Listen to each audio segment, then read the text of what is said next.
You're listening to 101 Part-Time Jobs. I'm Giles Bidder, and I interview bands about their vocations, their occupations, what they get up to between making records, between going on tours.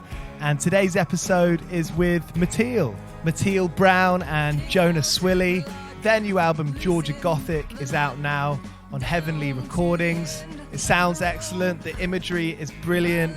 Mattiel's voice is heavenly. Did I just say that? I'm sorry.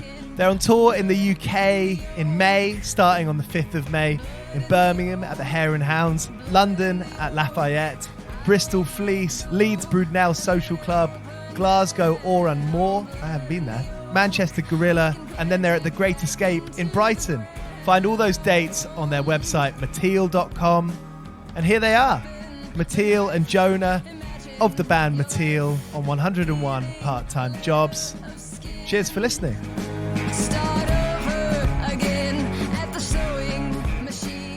Obviously spend so much time making a record, writing it, the recording, all these kind of different stages. And then kind of between announcing a record and the record coming out, what's that kind of limbo period for you two like? Well, mostly I think for both of us, it's a lot of work. I mean, on my end, I'm making all this like social media content and helping edit music videos, and Jonah's doing more things on the audio end and preparing us for going on tour. So it's kind of just a lot of work that I think both of us enjoyed doing. As you said there, it's a different set of skills that you're using, right? Yeah, I think especially from Mattiel's end, she's really able to utilize her strengths that she learned from like outside of music, and she's able to implement that in what we do with our record after it's recorded, and the whole marketing look of everything is really her forte and what she brings to the table, which normally people have to hire outside sources for. That's kind of like a really useful piece of our teamwork and stuff. So that's really useful especially from that end, from a marketing standpoint. I wonder if we're sort of similar ages, early 30s, where when we started bands as teenagers or late teenagers, early 20s, that kind of the imagery of it was just the record, right? Yeah. It's something that you spend a lot of time making your sleeve. You'd be taking photos with your friends, having fun with it.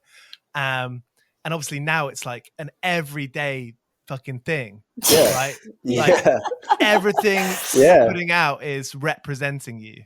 No, but yeah, I mean, think about how much imagery we know about Nirvana. You know what I mean? It's like, we just know the album covers, and that's like, okay. Like, you know what I mean? Like, or like one image of Paul Simonon on a cover of a Clash record represents their entire artistry almost, So yeah, it is different. Yeah. There are 3 different posters of those bands that people have in their houses. Yeah. And I think the story with like the Stooges or Iggy Pop, like at one point they were like a big band out of Detroit, and there was like one photo of them, like one photo being passed around that everybody knew. Literally, the first time I was fortunate enough to be involved with playing Jules Holland, I was playing drums for another artist, and I remember coming home and going back to my catering job, and like, it was like a head trip, like your identity is for a moment caught up in a performance or a record or whatever. And then you kind of get back to reality, at least from like a fiscal level, and you got to get back to work, So yeah. Mm-hmm. No, I will never forget the feeling of, I had a good job at the time. It was a very good job, but it was still an office job with like cubicles essentially. And it was right after our Jack White tour in 2018, and I walked into the office and I sat down at my desk, and everybody was like, "So how was it?" And I was like, "It was great," and everyone was like, "Yay!" And I was just like, "Okay." And they're like, "Can you have this on my desk by 5?" Yeah, it's really insane. So they all knew you were doing that tour. Is that something that they'd seen for themselves, or had you kind of mentioned it before? Yeah, I mean, I remember telling them about it. I was like, hey, I have to go do this thing. And they were very supportive and really were all very excited. So that was nice. But yeah. I mean, going before that, I always found as a teenager, being a punk rocker, I sort of been pretty uncommunicative with most people other than my sort of outside school friend group. And I found it very awkward or embarrassing in my own way to sort of tell people that I loved playing music so much. And I had these ambitions and things that I wanted to do. At that time it was a summer tour. How open were you about it as teenagers? The love of playing music and wanting to do more of it? Man, I remember being in middle school and I was in a band. It was in my first band or whatever. And some girl at school had a t-shirt of ours. And I remember feeling like so sunken within myself when I got made fun of because I was in a band. And like, it's so silly to look back on now because it's kind of cool, like to be a sixth grader in a band. But like, but yeah, but like at the time you're like, it's this weird, like you feel almost exposed because your creativity is on the, like, you can just hear it. Like, yeah, I made this thing and now you can listen to it if you wanted to. And yeah, it is kind of this weird, I don't know, like self-consciousness involved with it when I was a teenager. It didn't feel cool. You're giving yourself away, right? You're like giving yourself, you're just putting yourself on show. I suppose that's something that does happen when you do lots of interviews. Is that something that you're aware of? Have you, do you speak to each other about that sort of thing? Yeah. I mean, I think it's important for us to, have some preparation for how we want to conduct ourselves, I guess. But on giving things like away in art, I think that's just part of it. Like you have to be prepared for that. Like part of it's like just letting go, I guess, of trying to control everything. But with the music itself, like when you put it out, it's like not really yours anymore. Mattiel, as like an individual, before like it was known as Mattiel, the music act, like was trying to record in Atlanta, and I was in a band with somebody else that she contacted him, and we were running sessions every week, and like those writing sessions. Yeah, we would write, and then we kind of had like a little wrecking crew of musicians that we were working with, and so we were excited to work with new artists, and she hit him up, and we played a gig that night and then recorded our first song together after the show. And that's when I met Mattiel. And then like, so basically we became friends after, or became like, more than just studio rats after actually getting to spend more time together and stuff like that. That's very Prince to record after playing a show the same night. Yeah. It was cool. I don't think any of us were like making a killing at any job or anything like that. So we were just making music every day. Yeah. I mean, it was also for me like an external way of expression that wasn't tied to my job. I mean, I had a creative job at the time, which was fulfilling in some way, but then to have this other thing that wasn't like, it didn't have limits. Like it could just be whatever. It was like really nice to have that. So if you're tired after working, but you have this thing that you can go do, even if you're tired, it's like, well, we all made the time to meet up this day to do this. So and we all want to do it. So let's do it. Well, especially when you're working a job you don't like, because then you get out of it and you're like, well, this is what I'm striving for, to do this and get paid to do it. And I think that's what it was, at least from my end, was like, all I know is to make music. So if I'm doing anything else, it's just like I don't know, a placeholder in my life until I can get to a point where I'm making a living from it. That was the goal. I always liked spreading myself out into different things that I liked doing. Like I liked having a lot of different things going on. And I think that's a good formula to have for being successful at something, because like something's going to work out that you're working at. Like just do a bunch of things. I don't know, do a bunch of different things that you enjoy. I think a lot of people hold themselves back from doing that, whether it's a self-belief thing or it seems like these kind of constructs around us like work. It's pretty hard to buy a place if you're a freelancer. It's really hard to buy a flat in London if you're a freelancer. And so, it really kind of does play into the constructs of your life, the kind of basics, doesn't it?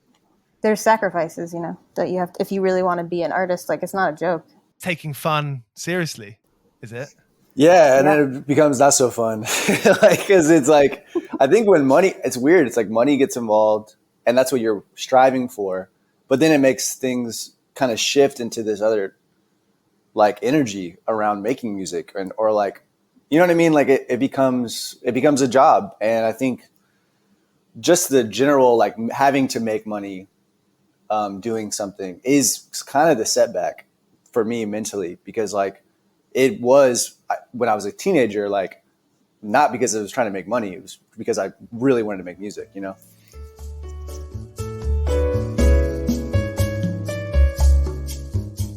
The way that the industry is now, it's pretty difficult to make any type of money at all off of streaming or anything like that.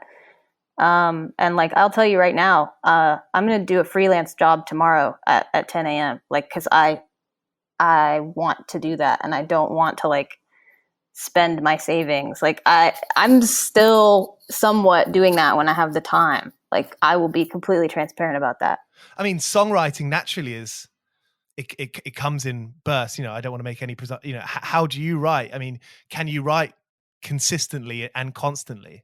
For me, multitude of projects, like working on something else may inspire you or free up your brain a little bit to be like if I have a side project that's a hip hop thing, and when I go work on that, it completely frees up the way I look at formulating a song. You know what I mean? And then when I come back to work on Mattiel music, it's like kind of a breath of fresh air, because it just becomes more fun, I think, creatively, to kind of like step out and do and work on things that aren't necessarily all in the same vein. Yeah, exactly. Yeah. Fresh ears is a real thing, right? For sure. Coming back and listening to something differently. Is it Illustrator work, Mattiel? Oh, tomorrow I'm taking a bunch of film photos of some fish. Amazing. Yeah. How did that job come about? Our friend Skip has a restaurant, and he's got a thing coming out where he's going to have like butchered fish, and he needs some imagery for his business. So yeah, I got a call to be like basically a PA the other day, because like I'll do like, I've done this job over COVID where drive the band van and you go work for like a production company and drive people around. And like I got a call last week or something about it, and I just didn't call back because I'm thinking like for the next month my head is going to be in getting prepped for this tour, and so that was a decision based around just preparation and not so much like not wanting to take the job, which is more so like I just know that it would be more beneficial to me to spend time getting music ready, you know. Is that something that you've learned is a kind of a good thing to do in the sort of the last 5 years since the first record came out? Yeah, I mean, just because you can work in an overwhelming environment doesn't mean you should. And I feel like I know certain things about myself, and like that I know how to prevent myself from feeling overwhelmed, and that's by not taking on too much in a already like busy time, you know. In London, when you start as a group, and everything's really expensive, you know, similar for New York, I think, and a lot of cities. I mean, being in Atlanta, could you afford to kind of prioritize the music? If it wasn't for my brother, who's also a musician, letting me come rent a room from him, I wouldn't have been able to move to the city. It was like, you know, like that was everything. And I traded him a TV my first month's rent, and like the second month, you know, it was like I was just like figuring out how to make it work until I was getting money. And yeah, I mean, now it's a different story a little bit because we're older and have nicer places, I guess. But yeah, I mean, Mattiel and I lived in like just rooms. yeah, no, my first place I lived in Atlanta was on a street called Hurt Street, and I walked to work, and my room was $250 a month, and I was living with a heroin addict. So that was like the beginning, and then it got better slowly, and I still lived with roommates for a while, and now both of us live with our significant others, and life is good.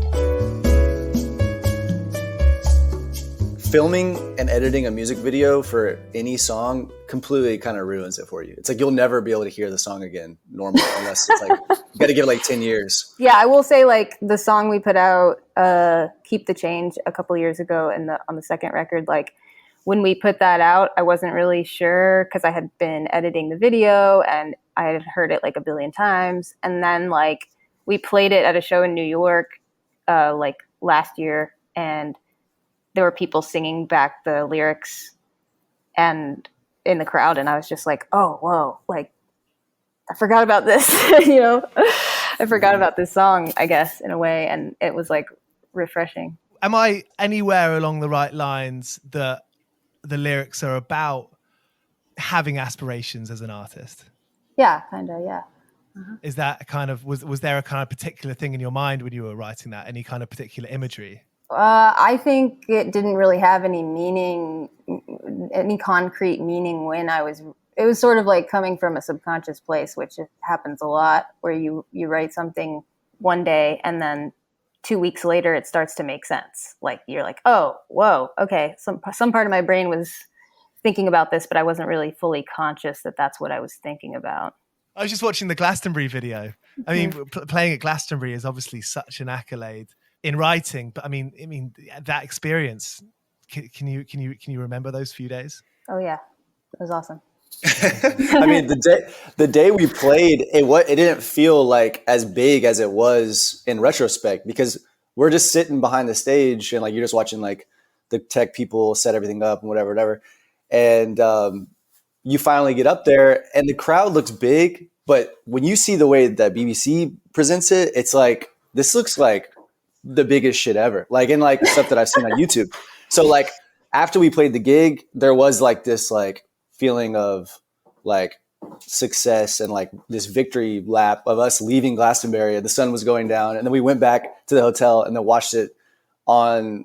It might have been on TV already, but like it was just like this overwhelming sense of like, whoa, we just did that, and I didn't know we were just doing it like that. Like, you know what I mean? Like it didn't seem as big as it was, But it was like probably one of my favorite days as a musician, I think. Yeah, it was amazing.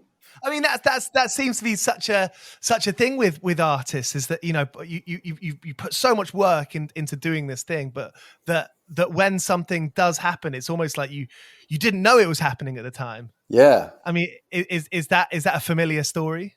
Oh, it's everything, And I think sorry, I should have let Mattiel answer this, but like, as far as like just general human experiences, like being present is like what you should strive for, because like you'll have these amazing things right in front of your face and like you may not be able to even like really take it in the moment, and I'm it's hard. Try to do a better job at it, but like especially in music, because you spend your whole life trying to do it, and then when something amazing happens, like you want to be aware of the importance of it when it's happening, Yeah.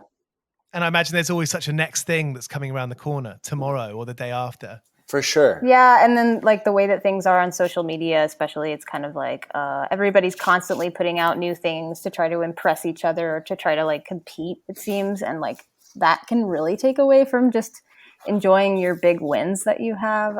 And I think that's something I really want to focus on as we move forward, is just to like enjoy this time, because I think it's going to be really good and really fun. And also a lot of times, like you don't quite realize how much the work that you've done in the past is like paying off, I guess. Like the last few years, there's things that we did like 3 years ago that pay off much later, and you just don't always expect that. There are people discovering the first record today or tomorrow. I do this all the time, because most of the music that I listen to is trying to find old music that has been like, dug up and like archived in a way like later on. But those artists become like alive when you find it. And that's so like that first record probably means something to somebody that's completely different than somebody who saw us play it in Atlanta 7 years ago,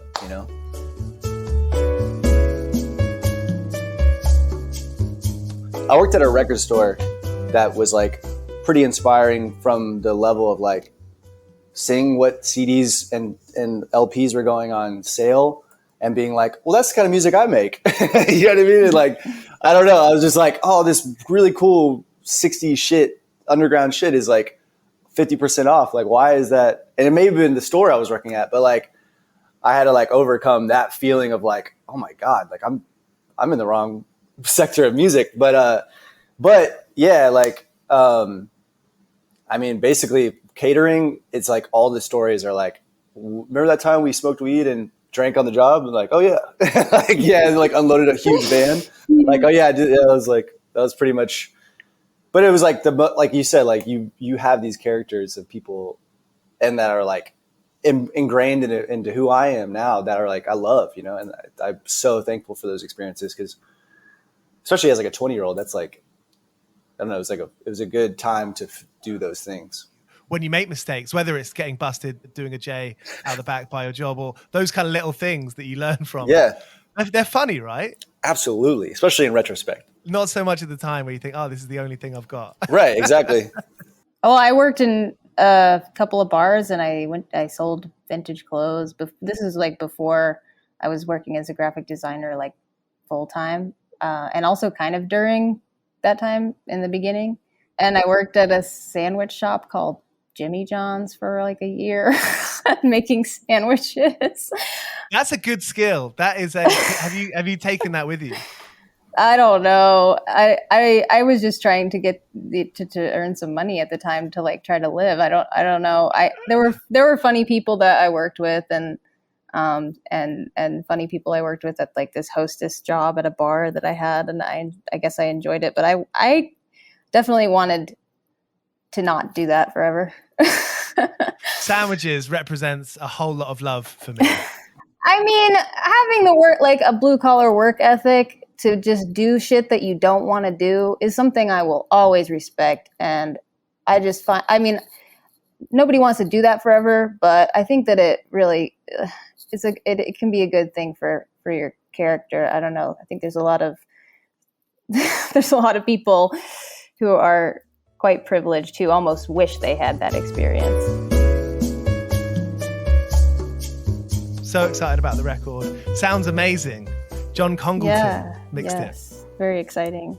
Do you remember getting the mixes back from him and it sounding the way it sounds? Yeah. It was the night I proposed to my wife. Yes. And it was like this weird, like engulfed, and it was like when we thought COVID was like ending. So it was like this heightened level of endorphin release where I was like, yes, that's how it's supposed to sound. And like, even like, I think Jeff Goldblum was like the second song we had received. And I was like, fuck yeah. Just like, so like a couple of songs we had to tweak or whatever, but that comes with the territory. But you just like really got it and elevated it and made it just, I don't know. It was just cool. It was like the first time we had ever had an outside mixer. And it was just cool. I was just about to ask if you'd ever got a mix back that you kind of had to kind of not try and be put on a happy face about it, but just be like, you know, no, that doesn't sound exactly the way we want it to. Yeah. Which I wonder if a lot of groups and artists have, you know, when they find an external mixer. Right. And I think you have to balance, like, this isn't me mixing this. This is why I'm not mixing it. So I need to highlight their strengths while still feeling connected to it. And I think like not feeling so like my way or the highway about it is pretty important, at least from, I don't know, like that's how I had to be, where just kind of like letting someone do their thing. And then you kind of just pinpoint a couple pieces that are like, oh, that drum mix is a little bit hot, or like, this is just a little bit tingy, or like, you know, like nitpicky stuff that are really quick to fix. Yeah. At what point are you like, okay, no, I've just kind of got to not Man, worry it's like, about that. It's like recording. It's like, I feel like after like Jay-Z, I think, said that like, there's really no better take after the third one, or like, it's me paraphrasing, but like, I really feel like that's how it is with mixing too. Like by the time you're on like the fifth mix, the fifth version or sixth version, it's not going to get better. You know what I mean? It's like, you got to really trust the person that's mixing it. And know that like, all right, well, this is maybe either this is it, or we're going to completely shift gears. All right. Well, thank you so much. I really appreciate it. And yeah, so looking forward to the album. And I'm a big fan of Heavenly. Yeah. Thank you for bringing us on here to ask us these questions. I mean, we usually don't get, the most interesting questions. So this has been really nice. So there was Mattiel on 101 Part-Time Jobs. See you later this week with an episode with Richard Coburn, drummer of Belle and Sebastian. I did realize that I said there was going to be an episode with Buzzard last week. That'll be coming next week, I'm pretty sure. Here's Sparrer. I've been working all day for me mate on the side, running around like a blue ass fly. I've been working all day for me mate. Every blink minute I've been on the go, up and down the ladder like a fiddler's elbow. I've been working all day for me mate. This is a Mighty Moon Media podcast.